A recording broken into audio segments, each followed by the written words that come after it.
Morning and welcome friends. இன்றைக்கி நம்ம பார்க்க போகிற டாபிக் என்னென்னா சார்கோல் பவுடர் வீட்டிலே எப்படி ரெடி பண்ணலான்னு தான் பார்க்க போகிறோம். இதுக்கு நம்மளுக்கு தேங்காய் சிரட்டை தேவை. என்கிட்ட தேங்காய் சிரட்டை இருக்குது, அதனால் நான் தேங்காய் சிரட்டை எடுத்துக்கிட்டேன்.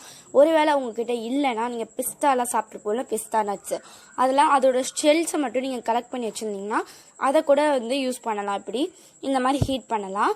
பட் ஆனால் கோகோனட் தான் பெஸ்ட் எனக்கு தெரிஞ்சு. இப்போ கோகோனட்டோட ஷெல் அதாவது சிரட்டையை நம்ம லோ ஹீட்டில் அதை நம்ம சூட் பண்ணணும். சூடு பண்ணும்போது அது எரிய ஆரம்பிக்கும்.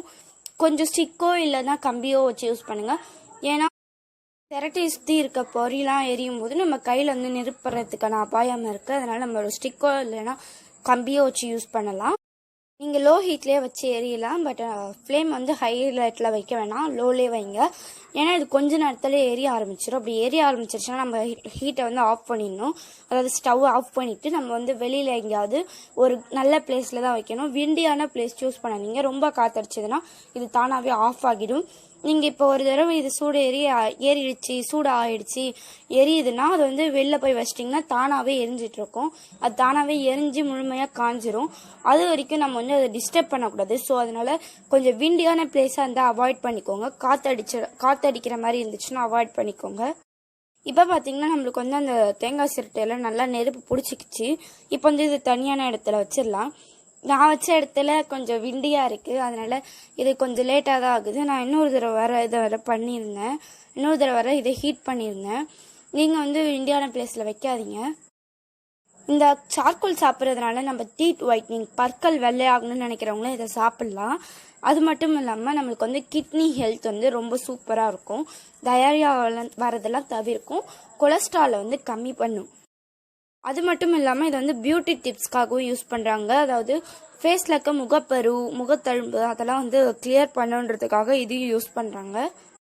இப்போ பார்க்கும்போதே உங்களுக்கு தெரிஞ்சிருக்கும். ஃபஸ்ட்டு சிரட்டை ஓவர் ஷேப்பில், அதாவது அதோட ஷேப்பில் இருந்துச்சு எரிஞ்சிட்டு இருக்கும்போது. பட் ஆனால் இப்போ எரிஞ்சு ஃபுல்லாக ஏறி ஆரம்பித்ததும் அது லைட்டாக விரிச்சிட்டே வருது.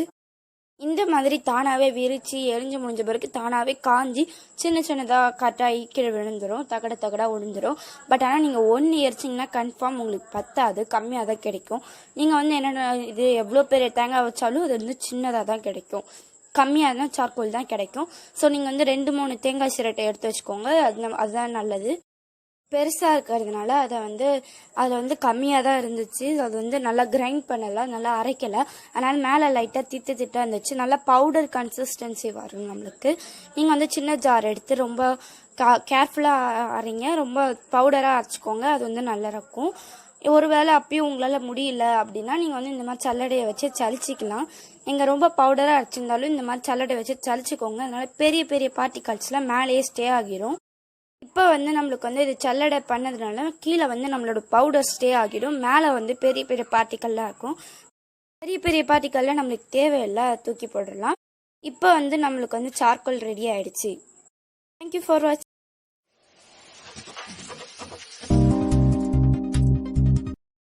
Okay friends, if you like this video, please subscribe to our channel and like, share and comment the video, and subscribe our another channel TikTok or Tamil if you like their videos.